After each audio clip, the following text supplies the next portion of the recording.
Hi, guys. It's Deconversion Therapy, the podcast. This is Bonnie talking, and over there in Tennessee is... Karen, the new cult leader. The new cult I've been watching leader. a lot about cults, so I've got it down God. pat.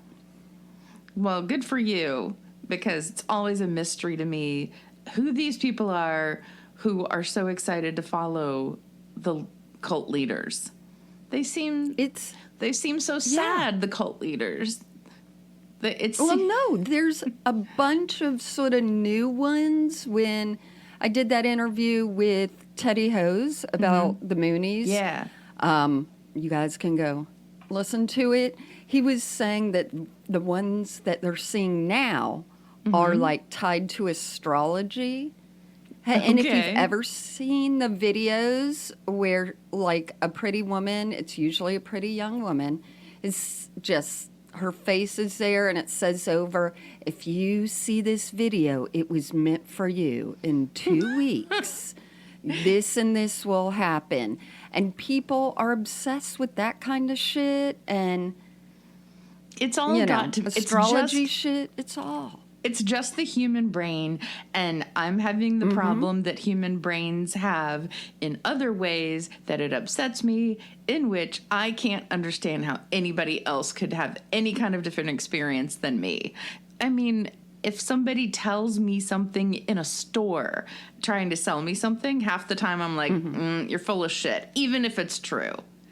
My initial reaction is oversensitive bullshitometer, you know? Yeah. But I also think that what is interesting, here, we're just getting into it. Welcome, everybody. We had a session at my office where we talked about the different generations and what's different about working with somebody in the boomer generation and millennials and how they like to communicate and how much texting versus phone conversations versus emailing and things like that. So one of the things that they had on this nice little list of stereotypes, which I'm kind of all for, was that Generation X, that's right, kids, that's what we are, Generation X does not like to be sold stuff. And I'm like, yeah, absolutely. Yeah. Do not sell me on something. I will decide if it's something worthy to buy for me. And I think the youngest generation, the last two actually, are very similar. Like they have a different automatic response to like more subtle selling too, because they're more anti-capitalist, things. Yeah. But I absolutely agree. And that's why I think TikTok is fucking genius with their TikTok stores. Now I hate seeing all the videos, but I don't know if you've come across it, but what they've gotten anybody to do, you could do it, I could do it, is you just, have whatever product. They say, pick out all these products and then just do a video about it and put a link. And if people like that product you're talking about, well, then you make some money. See what happens. Everybody's doing it. So what they're doing is they are getting us to sell to each other. Yeah. They don't have to hire PR. And I am seeing certain products multiple times, which is the whole thing of advertising. Put something in front of someone's face 7 or more times, and that's supposed to be the magic number. But I'm looking at different people do it. Right. So I'm seeing one person, and they're telling me the gossip about their aunt while they're putting on this mascara. The next person is swimming in a pool, and I'm like, oh, look how pretty the pool is. They're selling the mascara. I think it's fucking genius, although I also dislike it. Yeah, it's genius, but, don't think I'm not going to see through it. Oh, exactly. Yeah, that's right. I see that link, and I'm like, no. Although, I want to say that it started, in my opinion, with the lady who put the shit under her eye bags and they disappeared. And she was so genuine and earnest and going, I don't work for them. I'm not selling this. I just found something that changed my life completely, and she was so Ooh, you need that on your eye right now. Yeah. And so it got me curious about it. I'm like, I don't think that I have that issue like this lady does, but I want this skin tightening shit to see what it's like. And it flaked off my eyes and my face because my face either eats makeup or spits it out. So, but vomits it into space. Yeah. So I think yeah, those are genius. And when you talk about putting ads in front of you, they have that feature with us as realtors too. So if somebody clicks on one of our links, my stupid face will follow them around to whatever other page they visit, which is disturbing. Right. And I noticed it happened with me, the same thing. Like this ugly ass pair of shoes that I was obsessed with, they kept following me, and I'm like, and in my mind, I'm like, you're not going to sell me until I can get a number of dollars back from Rakuten. And when I know that they are on sale from the website, not a third party. And, and I was like, and I know it's going to be this much less than the retail price. And so for those, I hounded them and I got them. But there's a certain purse that I will never get that way. And to that, I am upset. Yeah.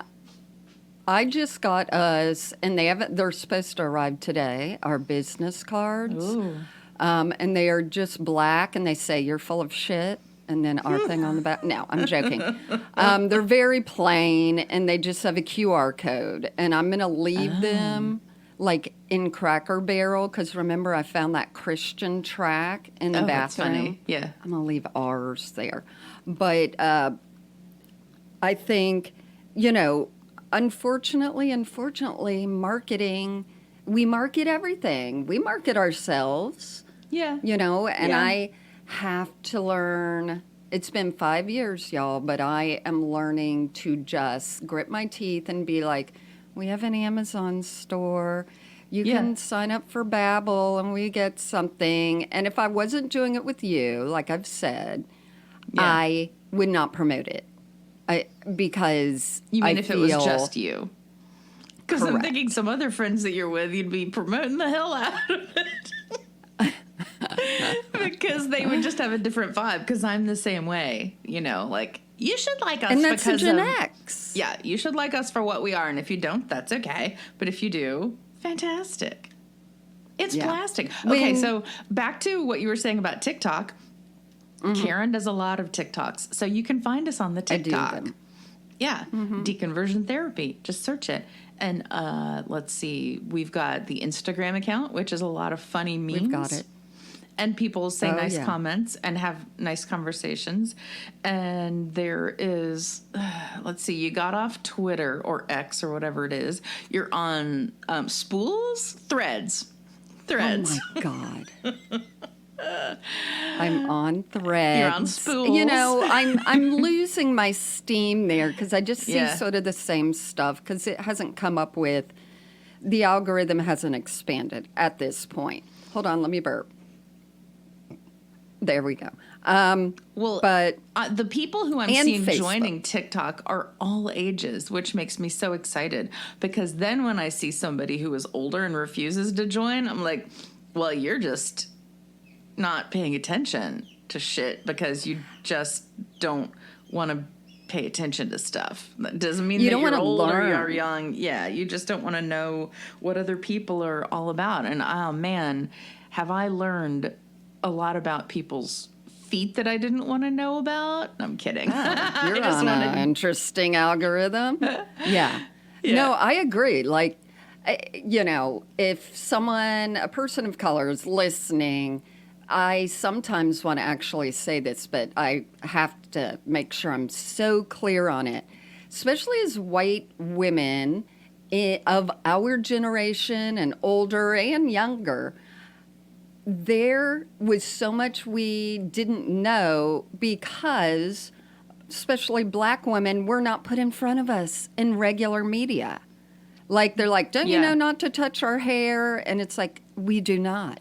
Because we had no opportunity to see you in front of us on other media to tell us that. But social media, I'm learning tons. Yeah. And I'm learning tons about the trans community. I'm learning tons about, like, just people who aren't like me. I'm learning tons about dogs. I love them. Let me throw in some irony about the whole touching the hair thing. When you and I went on our mission trip to the Bahamas, and we were teenagers fully capable of having babies. That's how old we were at that point. Yeah. The kids wanted to touch our hair. So it's just funny how like it is the touching a curiosity. of the hair. Yeah. It's just funny how the touching the hair thing was brought up in a different way. As a And Karen's missionary touching in her hair India, right now. That's right. What? As a missionary in India, we would sit on buses, and I would feel a sharp pain, and there'd be people behind me pulling one hair out because they wanted to save it and they wanted to look at it. Oh yeah. They wanted to just clone you, honey. They were taking your DNA. They were just, it would be like kids because they hadn't seen, red hair and all that. So it's very natural. And until you learn from especially black women that it's a cultural thing not to touch their hair, I would think, oh, this is a compliment. I love your hair. I can't wait to feel it. And they're like, we don't like that. I'm like, well, I do, but I will listen to you. It's fine. I can handle it. I will just go home and cry. We have Facebook. I need to get in there. Someone's like, can you let me in the Facebook group? And I'm like, oh, yeah, Facebook. We might have to get some volunteer admin there because there's just, I sometimes don't get into it. I have to, Bonnie. This is between you and I. I've got to it's on the No one will hear. Get a new phone because we cannot run this podcast on the phone I have. I do not have enough storage. So I don't even have the Facebook app on there because I can't save memes if I do that. I can't post a TikTok if I have it. So I'm always like deleting apps because people, if you run a podcast, you also need an app that is like an intermediary to some things that'll grab things off TikTok and, put them on Instagram. So like my storage, it's driving me crazy. Yeah. Do you have a lot of pictures on your phone? I took a lot off, but I still do. And I have to keep some of them because we repost like different things on Instagram. This is our store. This is our thing. This is our Venmo. Wink, wink, people. It's also in the description. I was just wondering because I can't tell you I guess I can tell you how many pictures I have on my phone, but it's ridiculous. It's absolutely ridiculous, but I love them all. I can't even see. Let's see. Is there one right now? How many? I can't. Oh, 12,000. I need to do some deleting. I have 799, and that's all it will take because of everything else I use. No joke. Right. It is super, super bad. So, which is also. But I will take a picture of everything. It's just such a fun memory. And you know how some people will say, like, oh, why would you I can't afford to have memories, Bonnie. That's what I'm saying. There's nobody better either for a spokesperson for purchasing merch from an event. Like, I am the person merch is meant for because every single time I take a drink out of this glass that I'm drinking out of, I remember where I was when I got it and who I was with. And the same thing for my little mug that I drink my coffee out of. Every single time, without fail. It's never taken for granted. So, maybe that's we have too merch, confessional. Bonnie. Did you know that? We have merch. And that's it. So, yes, we're a business. I think, I was saying to my husband, I'm like, wait a minute, are we a small business? Am I a small business owner? Because it was like Small Business Day. And I'm like, I've never felt more important, yet totally oblivious to what it means. But, so we have ways you can support us. And one, I was going to say is on Instagram, they now have a subscription where, you pay a certain amount a month and you see behind the scenes. So like I post a picture of my daughter and I. You're not going to see my daughter on the other regular page. So that's just yet another thing. Like if it comes across, I'll utilize it because it all goes back into all this shit and for us to get a cult house where we all can get together once a year. And the other thing that I was going to mention too, speaking of subscriptions, we have a little thing where if you want to Venmo us and sponsor an episode, you can do that. It's totally up to you. We're not suggesting it. It's just a thing. Today's episode is sponsored by Daniel. He is traveling tonight on a plane, and he can see the red taillights because he's actually on his way to Spain. And he's blind, people, Daniel. It's a tragedy. And if you guys don't know what we're referring to, it's an Elton John song. Play Guitar Hero. Play Guitar Hero. Yeah. So thank you, Daniel. Yes. Son. And we're gonna be really slick like TikTok. I would like to say gracias. How did I learn that? Babbel. Use our code. It's in the middle. No, I'm joking. But we just you can listen to us for free. So don't worry about it. Okay, so we're going to get into something that, once again, you know nothing about, Bonnie. Me? You're oblivious. You're, Au some would say, dumb. But I would say that's the fun part. I love telling you things that you're going to be like, what? No, because I know some about excited. what this is. Yes, I did. I slipped you a $5 to say, hey, this is what it is. So, but this episode that you can see and the title is about Jim Caviezel. And that's it. That's the last name. That's all you need to know. If it sounds like weasel. Okay. So let me tell you a bit about Jim Caviezel. I'm going to give you his real biography. Then I'm going to give you mine. But a lot of this information that I got about him, I got off the podcast QAnon Anonymous, and they've been really great. They're going to let us use some of their audio for a different show I'm going to do. But they do like real stuff, like real research and all that shit. Yeah. And they do real interviews, which, So their website is called, or their podcast is called QAnon Anonymous. Correct. Okay, so QAnon explain Anonymous. QAnon. I will. How about you don't ask me questions? I only know what I have on paper. No, I will. But first, this episode is from May 18th, 2021. So before a movie that Jim is going to be on. And they had as their guest Dave Anthony from the Dollop podcast, which also does research. Whatever. I don't know about research. But I appreciate the work they did. And then the rest, I got off TikTok. People do the research there, and I go steal it. And lots of things like that. But I will explain QAnon as we get into some of it.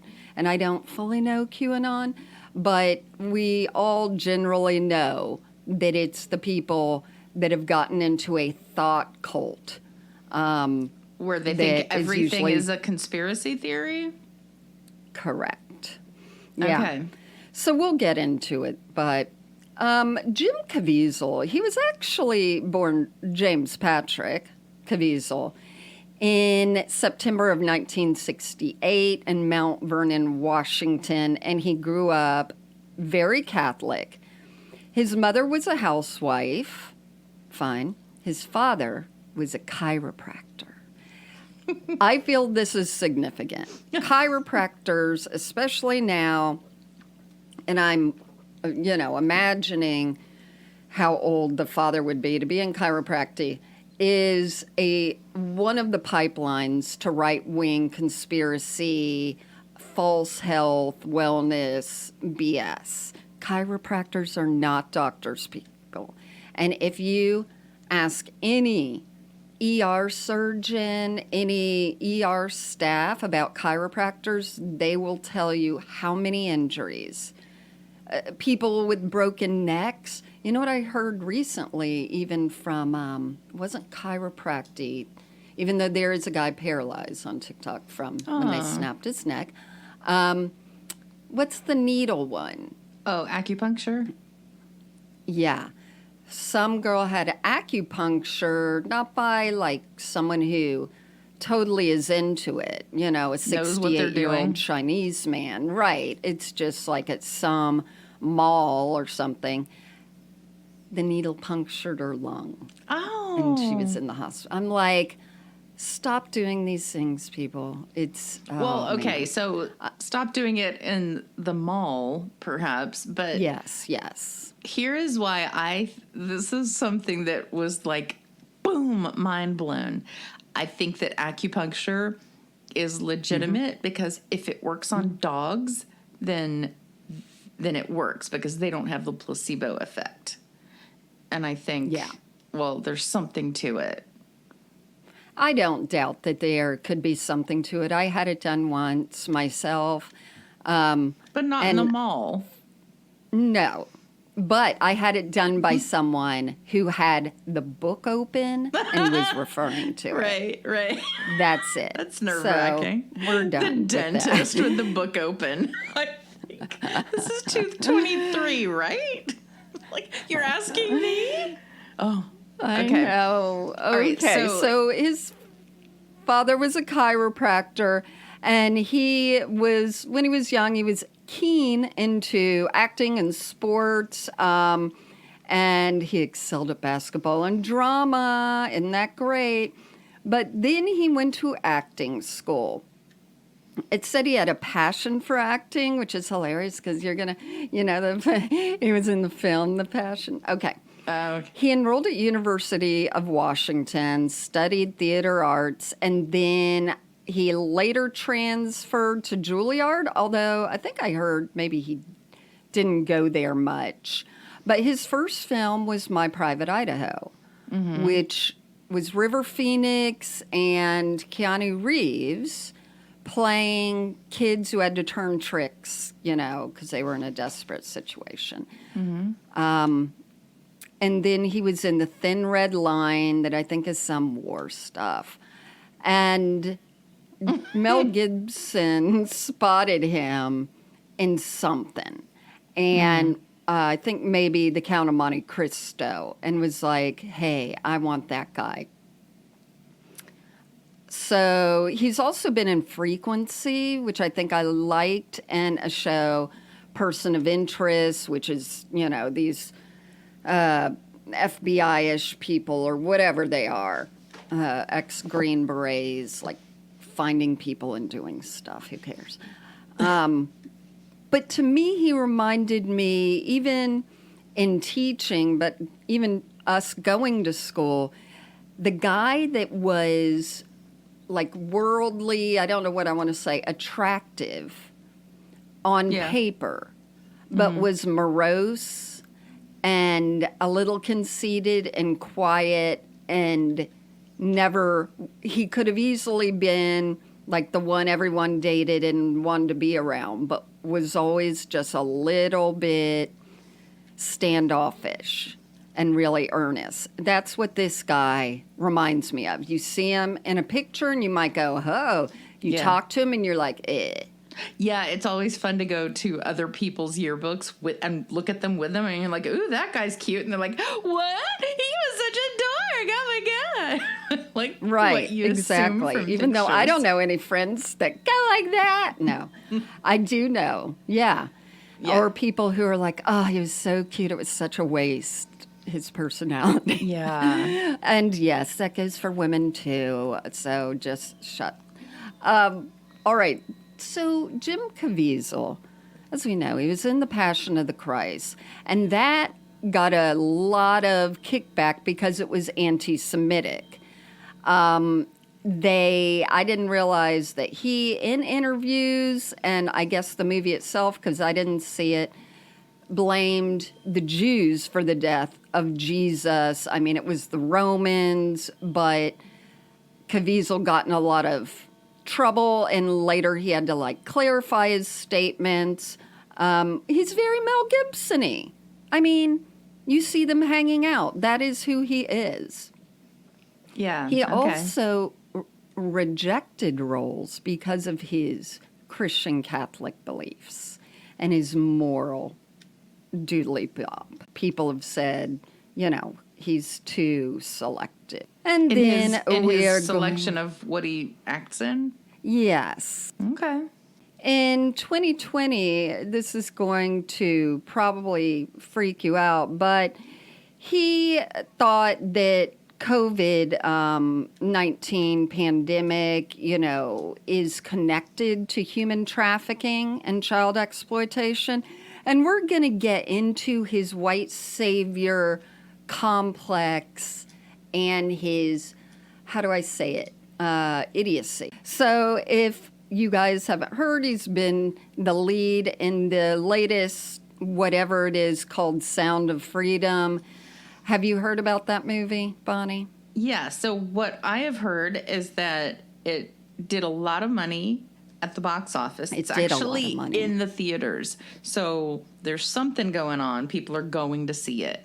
And then it increased its box office take the second week, which is not usually how movies work. They usually start out big and then go down. Yeah, and some people were saying, oh, Hollywood is doing something weird, or there's some entity that's doing something weird, because you would see that some of these are sold out, and you go in and look around and there's barely any people, and they think something was happening to prevent people from going to see it. But you and I, growing up in the church, know exactly what it is. Churches buy bulk things to these kinds of things and say, give it out to your friends. Oh, okay. They support financially these kinds of things. So you're saying they could have bought the tickets and then told people to distribute them, and then nobody shows up. Right, or not too many people, or they couldn't find anyone to give them to, or whatever.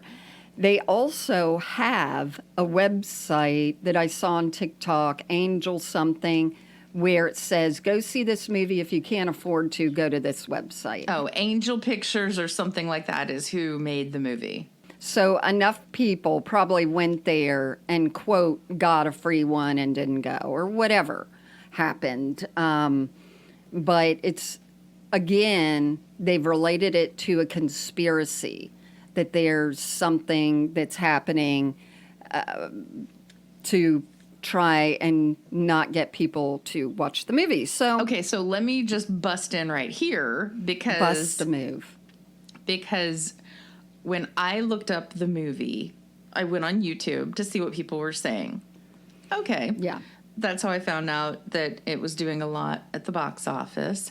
And when you say, now that you say, like, they're thinking that there's some kind of conspiracy about the box office numbers, now it explains why I saw what I saw. Because when I put the movie's name in, I was like, oh, well, let me go and see what Russell Brand has to say about this movie. And then all he did was tease another app or another platform that he's on called Rumble, where you could watch it. I guess it's someplace that's not censored. And then because I watched that, all the things that came up were pro the movie. What's it called? Sound of Freedom. So it's a movie about child trafficking, which is a big problem. And so you have to go, oh gosh, I commend them for that. But all of the little suggestions on the side of YouTube were from CBN, which I guess is Christian Broadcasting Network. Were from Fox News, and were from some of these like off-brand news dissemination sites. And they were talking about, quote unquote, the controversy with the movie. But what's weird is they never said in their reporting, people are saying this and that about the movie, and we're going to ask this person questions. They just launched into, they assume you know what the controversy was, and they started defending it and defending who he was as a person. And I was left confused. There was. Are you saying that they made up a controversy to get Christians to feel persecuted, to get them in action to go buy tickets. No, they to show those non-Christians. That's what they were doing. Well, they didn't even say what the controversy was that they were working on dispelling by putting something on. And Sean Hannity comes on, he's like, well, this guy and I have been friends for years. And I was like, well, let me just initially then become suspicious of this guy, because who's friends with Sean Hannity? Anyway, go ahead. Okay, so what I found as my propaganda was all to talk to me as though I was a fan of it. Yes, Isn't that weird? Gotcha. It's not weird, and it's weird. And if you look at TikToks, it's divided into two things. So Jim Caviezel, I'm not going to get into the movie because I want to be more about Caviezel, but the main thing is that it's about this guy, Tom Ballard, who is like an ex-Green Beret, ex-FBI, and he goes and rescues trafficked children. And a big controversy is it misrepresents real child trafficking and what is going on. And if you follow me on TikTok or us, you'll see I'm friends with someone named Dr. Alyssa, and Dr. Alyssa works with real ex-trafficked people. And it's just, most of it is within families. You know, it's not this underground stuff. That happens, but that isn't the majority.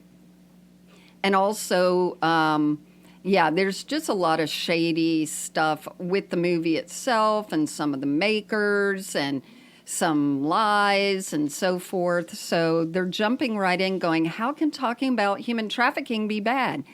You know, everyone should be against human trafficking. Right. Everyone should. But Jim Caviezel, he gets very into it. So when he was in The Passion of Christ, when Mel Gibson first talked to him, Mel told him, this is going to ruin our careers. Hollywood won't like this. Ooh, and Jim Caviezel, it's just like the Osmonds when they put out their album, The Plan, where all the songs were about Mormonism. Like, they knew it would mess things up. We're going to walk out in faith. And Jim Caviezel, when he did his junket or, pre-movie press, was on like Jim Baker. I mean, that's where he was going to do some of the stuff for Passion of Christ. And he was like, we all have our cross to carry. Let me interject. His cross was to play Jesus, and he wants people to know. Yeah. Let me interject. If you want to have a pre-packaged group of people who are going to be likely to go see your movie, plug into the evangelicals. Plug into it. The politicians weren't stupid, 40 years ago when they decided to plug in. Plug in, baby. And it's, if you've never gone to church and you don't know what adults too is, that's the old people. They get to use the church van first. So if they plan a movie night, you drive to the church and they put you in with your canes and they take you to things like this. I mean, churches are very organized in supporting or conquering the devil. So when The Passion of Christ came out, it was very graphic. I never watched it. I know the story, big deal. But they were saying this is going to be the biggest movie of all time, and this is going to ruin your career and all that. Now, during the filming, I love Jim Caviezel is like, these things happened to me. And this made news all over the world. He dislocated his shoulder. Mm-hmm. He got pneumonia. Mm-hmm. He got hit in the back by the whip, which was supposed to hit a board, but it hit his back. And then he got struck by lightning. Wow. So the striking by lightning, I didn't find anything where he said he died, but there are videos where it's like, Jim Caviezel died on the set of da-da-da. Right. But he never said it. So what he said is, I was on top of this hill, and I felt like pink fuzz for about 6 seconds, which people say, you can feel that you're about to be a conductor of lightning. And then he got hit, but he didn't know it. And Mel Gibson said, "What's going on with his hair?" And then some people said they saw fire come out of his ears. But the way he said it is, "I was up there, and then I felt this, and da-da-da-da." And, that was the last scene of the movie that we filmed. So everything has this dramaticness. And he did say that he had to have heart surgeries after this. Oh, my God. He says they're related. I don't know. But here's what I'm thinking. So you get struck by lightning, you get pneumonia. He dislocated his shoulder carrying the cross. He was bearing it. Oh, I burped first. Now I got to sneeze. Okay. There's a line in Detroit Rock City by the band Kiss where they're like, "First I drink, then I smoke." And that's you. "First I burp, then I sneeze." But if you are in a film and it is a religious one and you think it's going to ruin your career and you guys are praying and you're just hoping, God and Mary cover you, whatever, and we're going to get into that. You dislocate your shoulder, you get pneumonia, you get struck by lightning. Why do you not see that as signs from God? Yeah. To shut it down. No, it's always... No, it's a challenge from the devil. Right. Or tests from God or whatever it is. And I'm like, why is it never, if you're the one that thinks you're the good Christian, why are those things never God saying, "I hit you with lightning"? Yeah. To get you to shut your trap. But, they took it and they ran with it, and it's been this, legend, what he had to go through. And he even said, in an interview, "I really wanted Jesus to know I loved him. And on that cross, I was like, Jesus, let this be you and not me." And I became Jesus. And I'm like, that's not blasphemous. Enjoy. And you know what? Make all the movies you want about all the stories you want. It doesn't necessarily mean that it is real. It's a story, like everything. Yeah. It could be real. It could be real to some people. It could be not real. Stories are okay to make. So Exactly. I don't know how many people I see going around, like Alec Baldwin hasn't talked about God giving him a sign when he accidentally shot and killed somebody. True. Because it just doesn't happen to do with his beliefs. That's it. It always is related. So he really hoped, and it supposedly did happen, through the movies he chooses, that people will be converted. And here's the tricky thing. A lot of evangelicals, a lot of Christians support him, support the movies he does that are very extreme, quote, Christian, but he is a Catholic. And I'm going to get into, you and I have talked about how we were told Catholics aren't Christian. And a lot of people have believed that. It all goes away when it comes to things like this. Like, they will accept the whole Catholic stuff, right, if they can ride the coattails of whatever's happening, because Mel Gibson, also Catholic. So here's the thing. I'm going to get into it even worse. So the Sound of Freedom, I want to say Sound of Music. That'd be if they combined it. When he is starting to do his stuff, he actually speaks at a QAnon health conference and talks about that these trafficked kids are being rescued, but why they are being trafficked, this whole movie, he believes they are being trafficked for their adrenochrome or adrenochrome. What's that? So Q was this guy who dropped these true things that were never true. And people started falling into believing a lot of this stuff, like people who believe that Biden isn't really president and it's an actor and Trump is still in command and that JFK Jr. is still alive, like all that weird shit. Right. They also believe, and this relates back to when Hillary Clinton, when they said that she had some child trafficking thing at the bottom of a pizza place. Right, right. And someone went in there to shoot people up. This belief, Jim Caviezel feels that kids are trafficked and they are tortured because when a kid is specifically tortured, which is just gruesome to think of, their adrenaline goes and it releases this hormone, this adrenochrome, that then the traffickers extract from their bodies. Like physically? And then they can, yes. And then okay. the cabal that runs the world, whoever they are, uses it and drinks it to stay young. Now, see, and not die. That was not on any of the YouTube clips that I watched. But have you seen a clip of him actually saying that? Bonnie, I just don't know what you think. What you think? No, I want to. Okay, ready? I want to watch that. Yeah, I'm ready. Well, are you in for a surprise?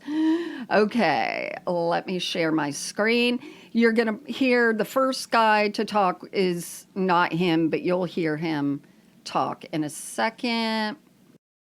I say to Donald Trump that when you watch this movie, you will be at peace and at rest because you, more than anyone, have done incredible things. Jesus talks about that. Faith without works is dead. 1 James, I believe. But it is dead. And Donald Trump, people talk about how private he is about his faith. Well, he's getting it done for our Lord and Savior. Why is he bringing him into it? Our Judeo-Christianity, when you go back to David, Trump is like that. Here's a boy that was called out. Many people didn't like him, including his own. I'm talking about David now. His own father. And he was selected by God, and I believe Donald Trump was selected by God Almighty, and I'm talking about the Father, Son, and Holy Spirit, God. And he listened to the voice and probably didn't think he was the best guy, or maybe he thought he was the best guy, because in my opinion, he's pretty great. But a guy like him will be able to sit there and watch this and feel safe and at peace. And I think that a lot of people that watch this that are following God feel that way now. Those that aren't will feel a disturbance because God's going to ask him, why aren't you doing what I need you to do with the talents that I've given you? And these children represent God. They're the most innocent and like God, and that's why the devil wants to kill them, wants to hurt them. It's always been this way since Pharaoh, and then to Herod, and to now, but more than ever, and enslaving them and doing many, many things, including organ harvesting and adrenochroming them. And I will say that till I'm dead. It's true. And there will be a lot of things that are going to come out. We'll eventually get to see what Trump talked about, the Hunter laptop from hell. What's on that? It's from hell. Now, I have a good idea what's on that, and it's pretty bad.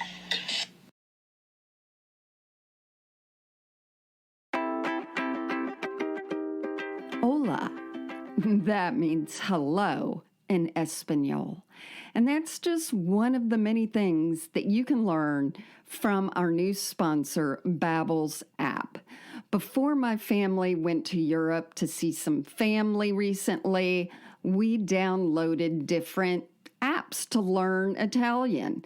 And I actually was getting familiar with the accent and the sound of the language, and then added in the vocabulary, and it was perfecto. If you've always wanted to learn a language, now is the time. It only takes 15 minutes a day. You can learn Portuguese because that's where we're going to have our cult when it's time. You can learn Turkish because that's where everybody's going to get plastic surgery these days. So in their language, you can say, just a little off the top, I'm proof that it's never too late to learn a new language. Plus, it's really good for the old, gray matter up there. Our special link for our followers is right there in the show notes. Just click on that. You're ready to go. Arrivederci.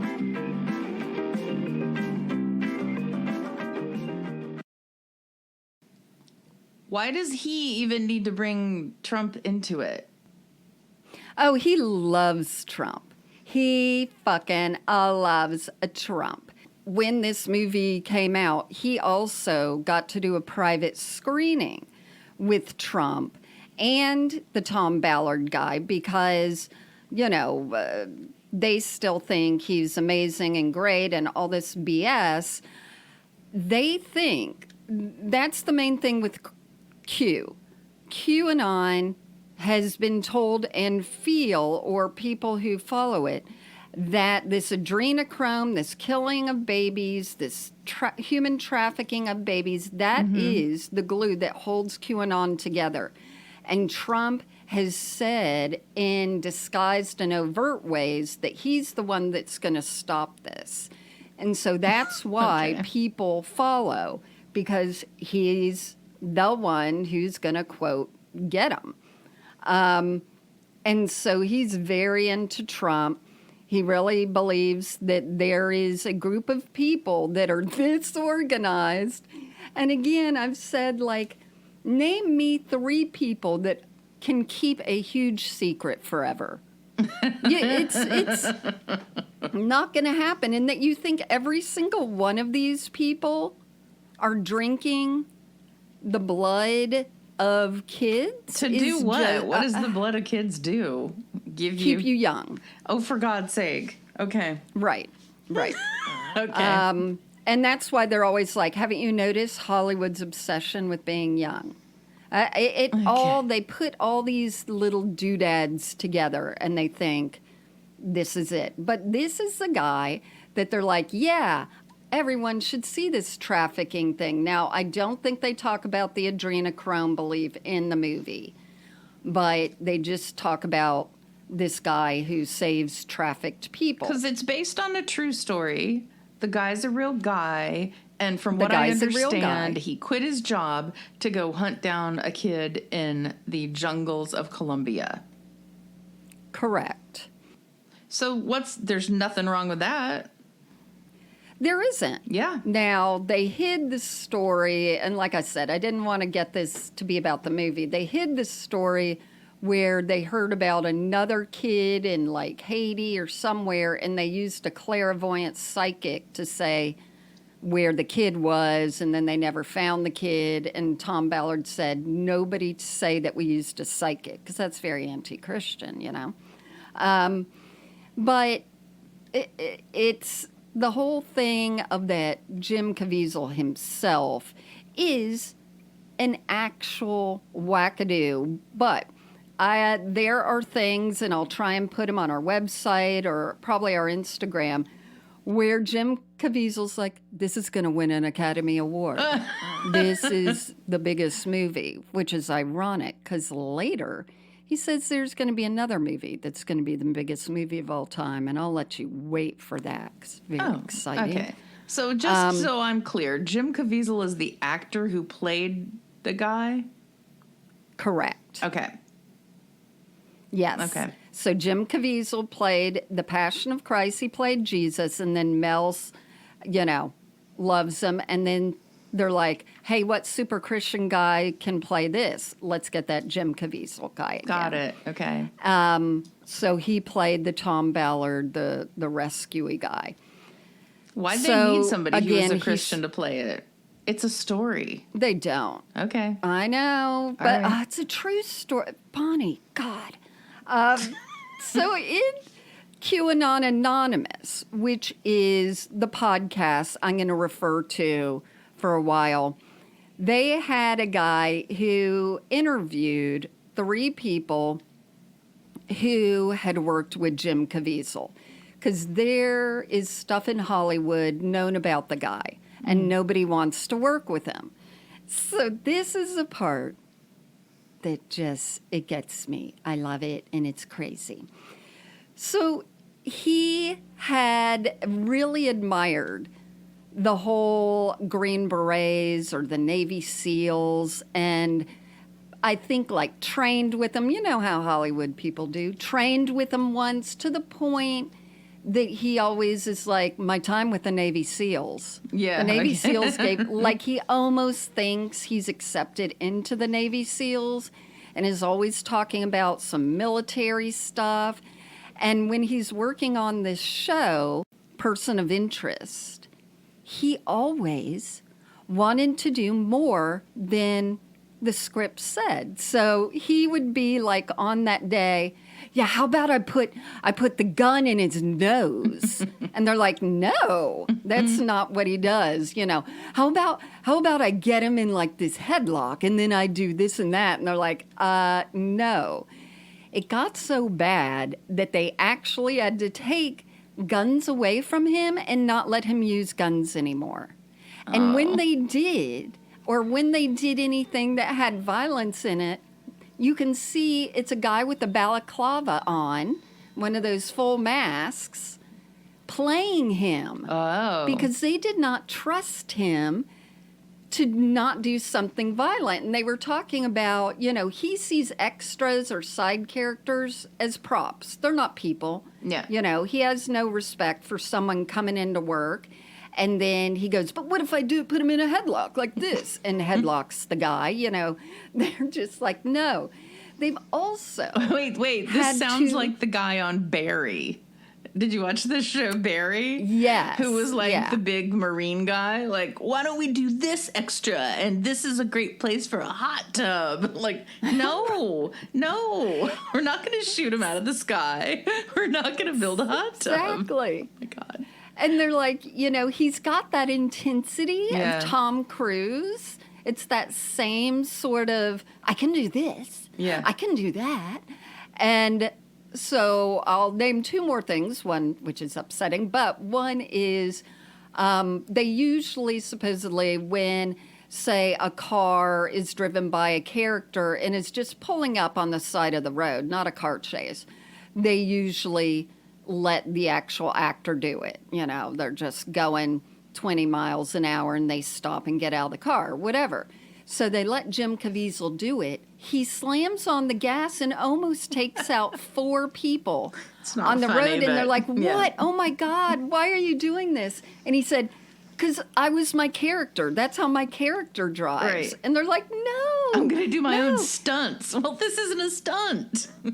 And it puts people in danger. So Yeah, they that's didn't not let him cool. drive anymore. So now he has no guns. Right. He is not driving. And then there was a dog. The dog is safe, everyone. You can listen. There was a trained specialty dog. And he would Specialty have dog. him on a leash. And his one thing he was told is, don't pull the leash. Just Yeah. don't pull the leash. He kept doing it. And the dog bit him. And most of the crew was like, good. But then that meant that the guy with the trained dog, you know, they had to be fired and they replaced it with some nothing dog. But they're like, okay, he can't have guns. He can't drive cars. He now cannot work with dogs. They somehow did something different.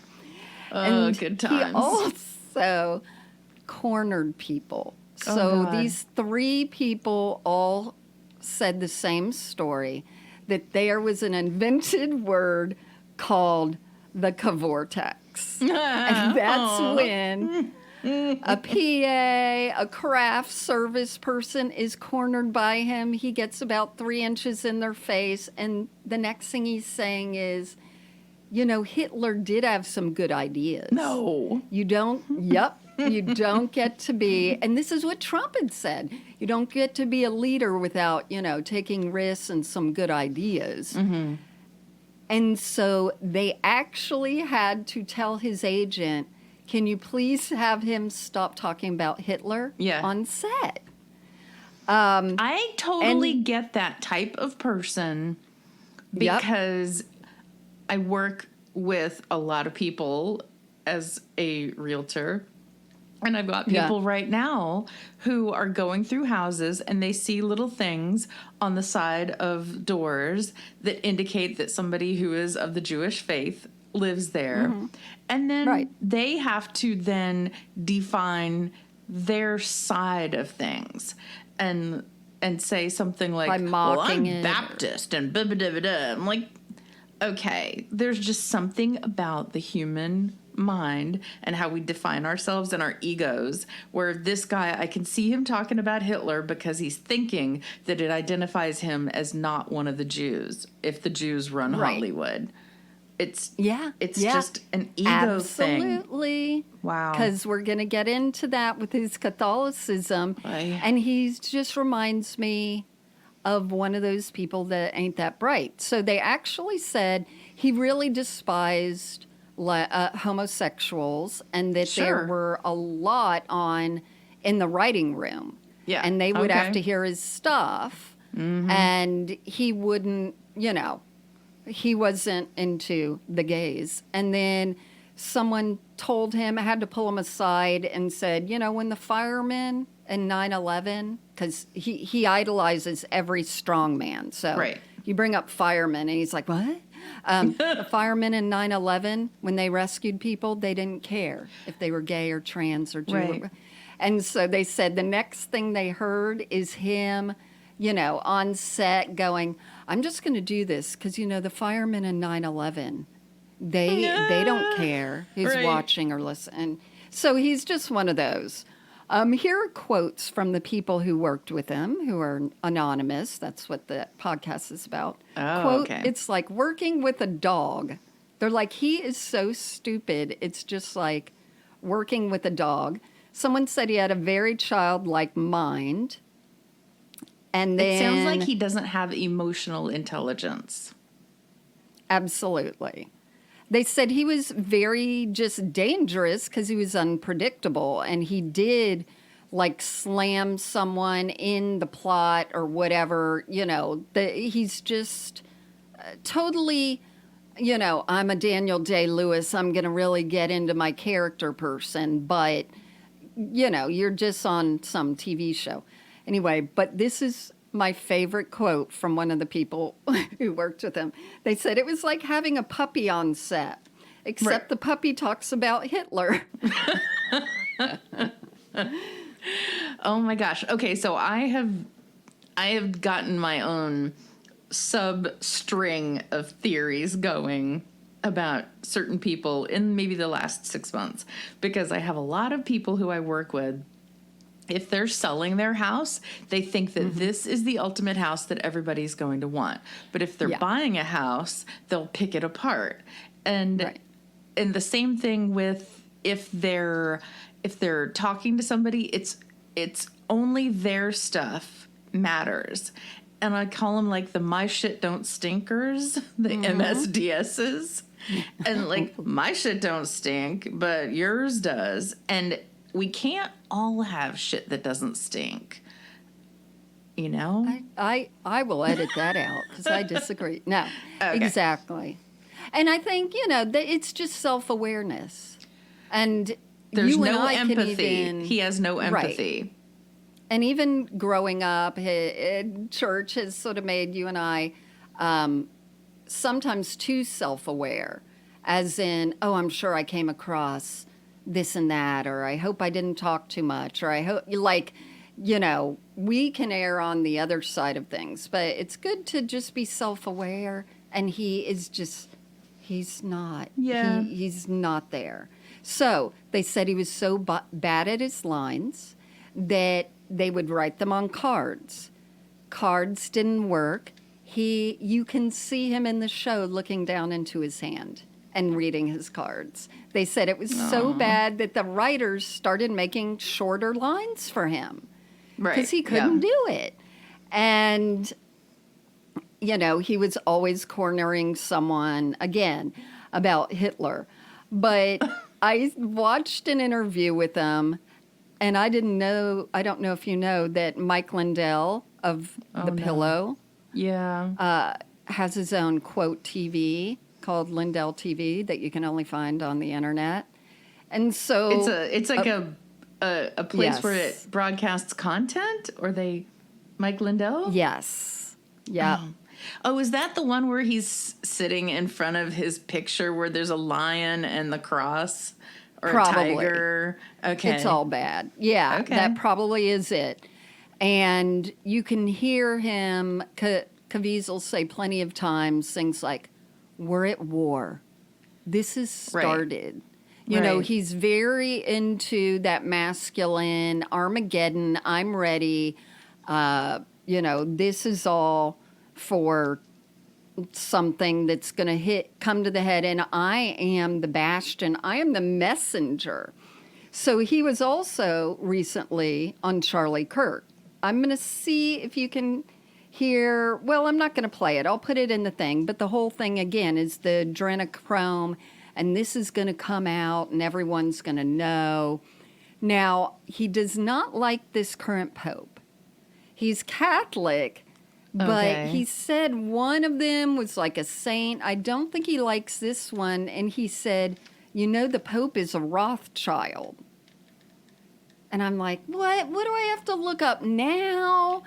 And it goes back to anti-Semitism and just, you know, George Soros. He believes that there are people that run the world so much with all their money that they put a pope in place, you know. This pope is nice to more people. There you go. So why would he like him? Yep, he's not a hard ass and doesn't do all that stuff.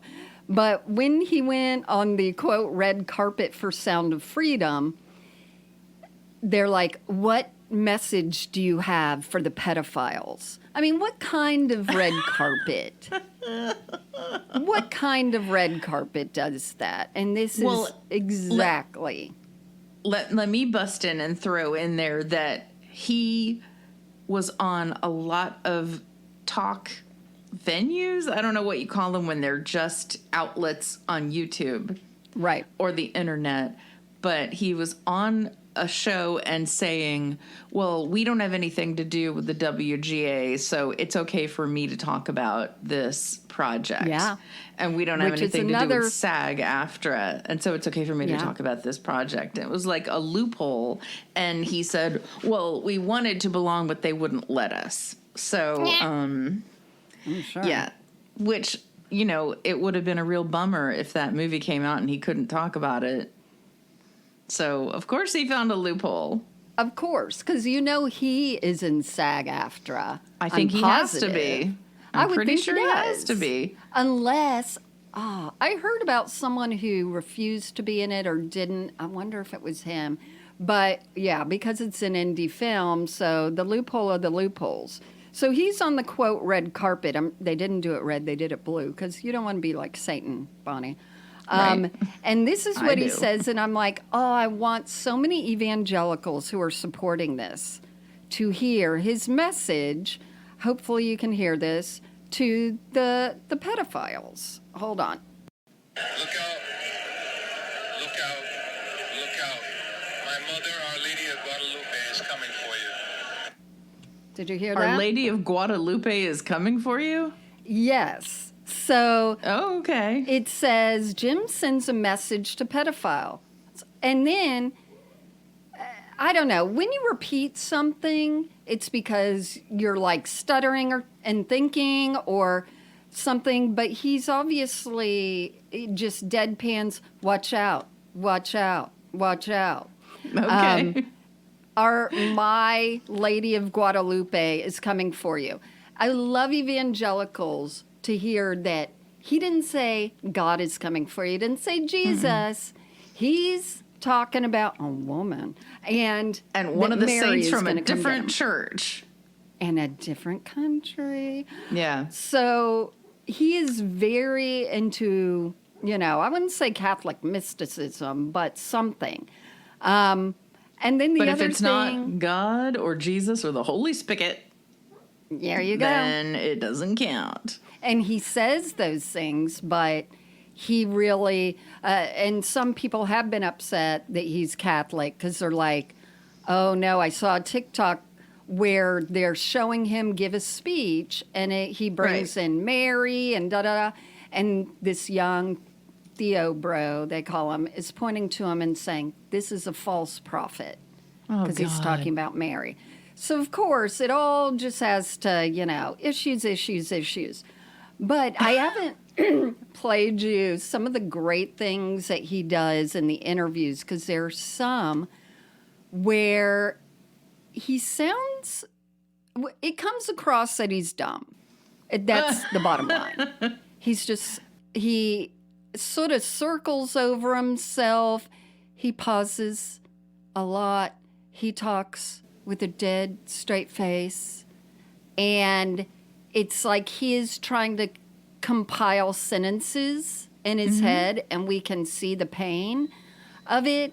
He really does not seem intelligent at all. So there's this whole issue where, one, he's also, wouldn't do some love scene because he said, my wife, I told her, I am not going to let a woman's bare chest press up against me except yours, or something like that. But then there's plenty of stories where he sexually harassed women and said sort of cringy things, just like every other male actor out there nearly. He obviously has a temper, but supposedly the whole thing is every time people hear that he's been cast, they're like, shit.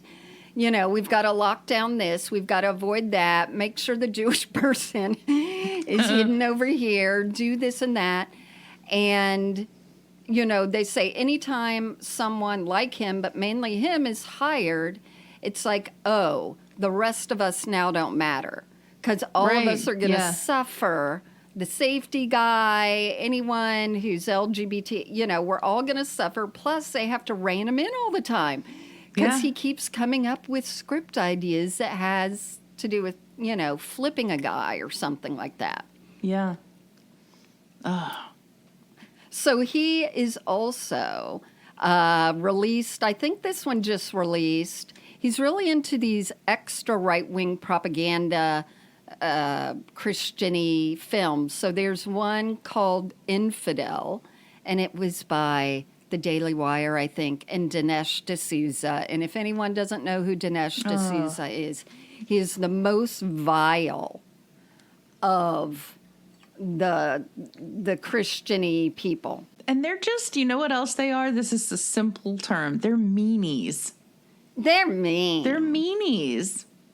He's rotten. Dinesh is a scholar, a public intellectual. This is him writing about himself.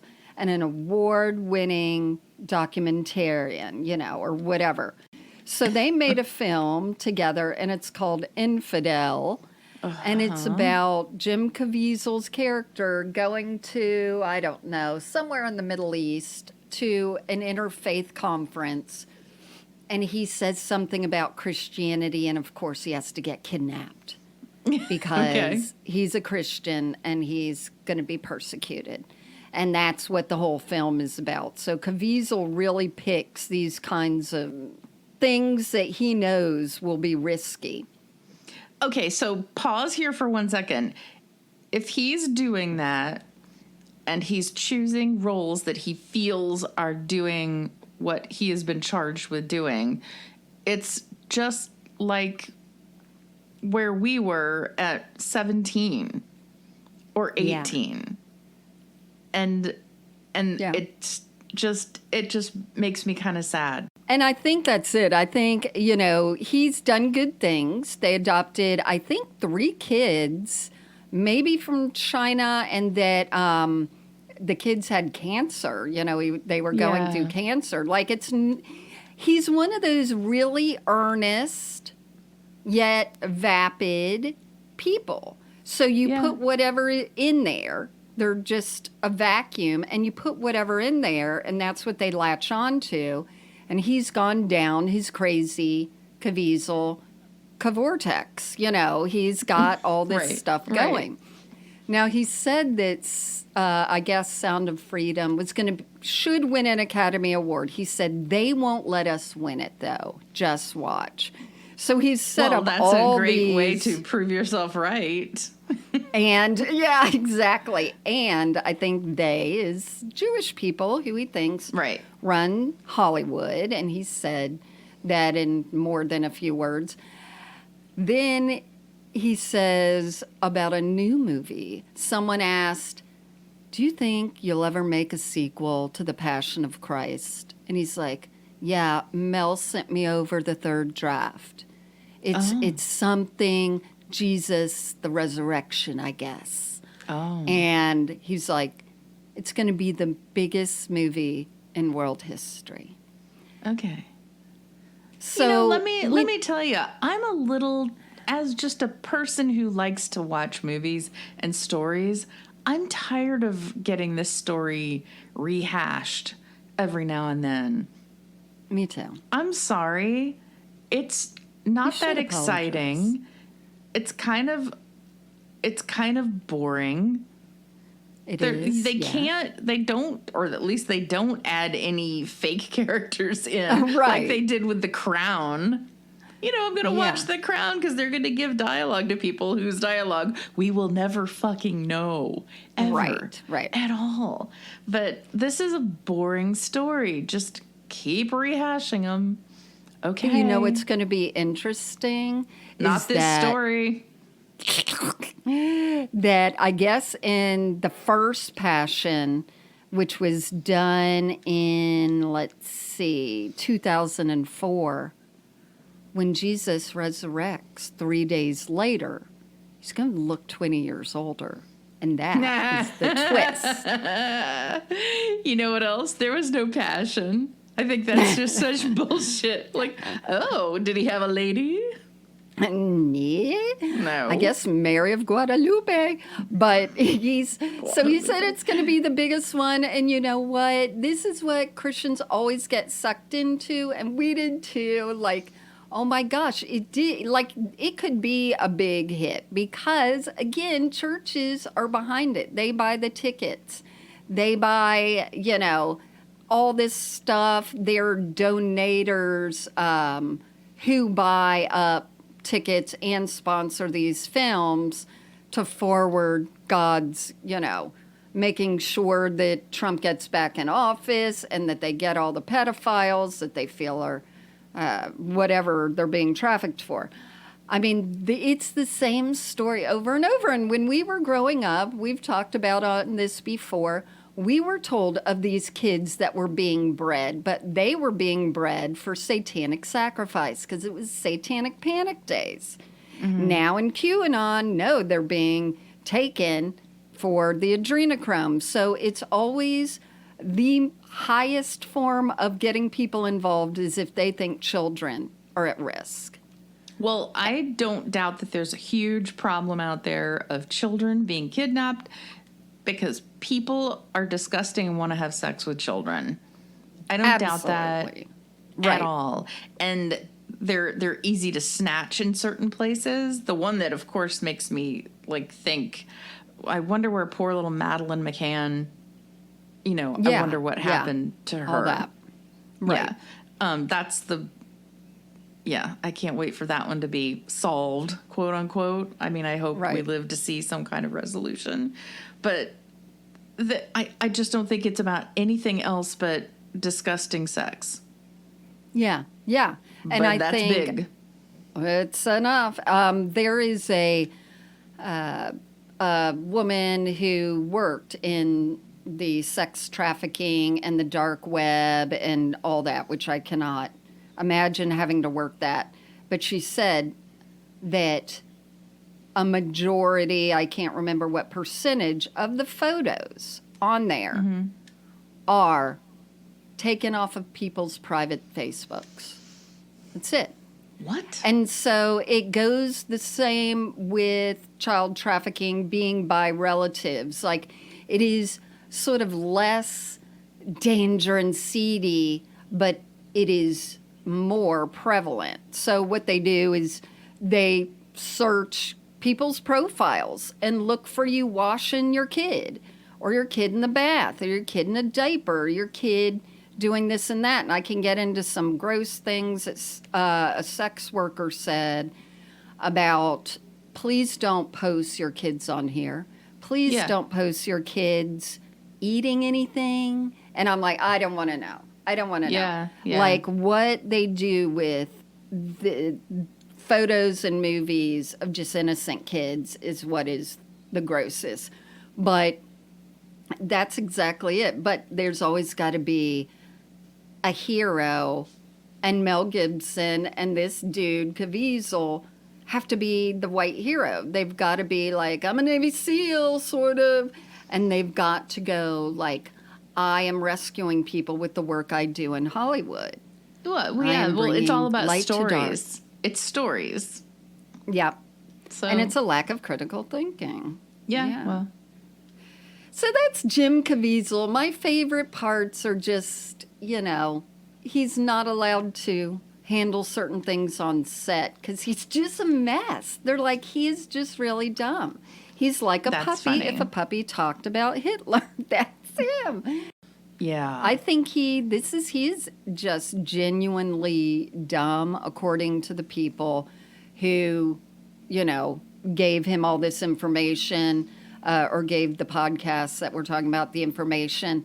And people said he actually kept asking them so many times to write down the script on note cards that one time the writers just wrote no and gave it to him, and he was really upset about it. And one of them even showed this podcast interviewer the card. He's like, look, we saved the card.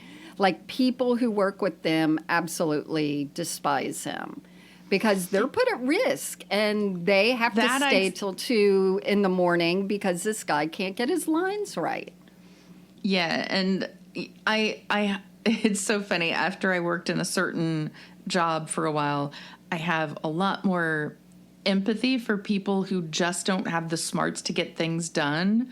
But if they're not haughty about it, or kind of in denial about that, if they don't have a little humility about certain things they can't do, like, you've got to have some humility if you can't learn your lines.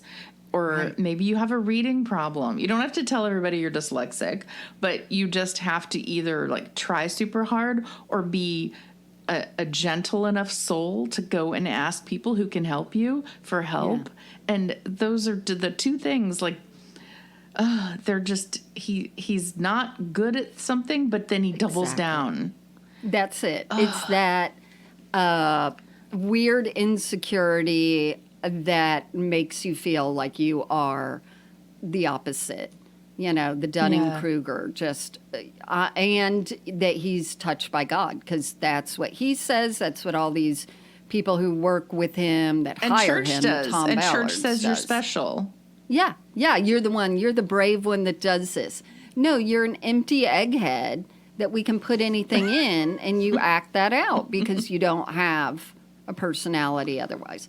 Anyway, that's my critique of Jim Caviezel, and he entertains me in a dangerous way, but I find that he's totally, interesting because he's just, man, he's a ding-dong and a shit pile. But that's it. If you went and saw The Sound of Freedom and you want to tell us about it, go ahead. Lots of people have said, oh, everyone's got to see it. It's great. I don't deny that. I just don't want to support it. When you say lots of people, does that include the lots of people commenting on things on YouTube videos? Because I feel like they've all been encouraged by somebody to do that. A lot of the comments sound scripted and very, very similar. I agree. It's weird. It's weird. Yeah, I agree too. Yeah.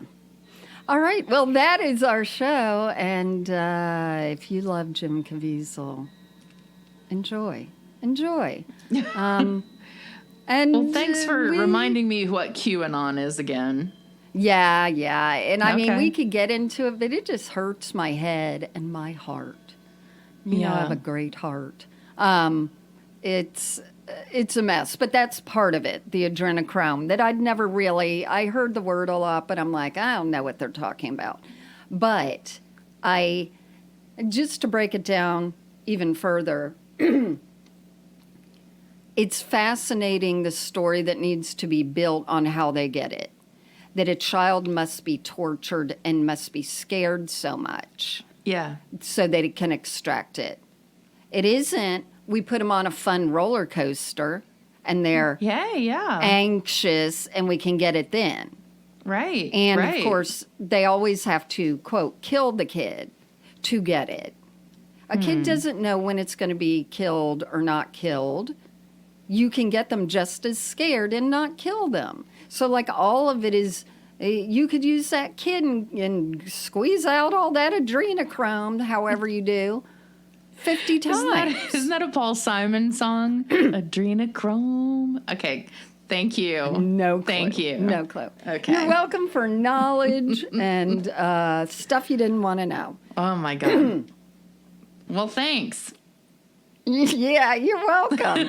And thank you, everyone, for listening. We would really love it if you rate this. Some of those people, our enemies, have found us and love to give us low ratings without listening.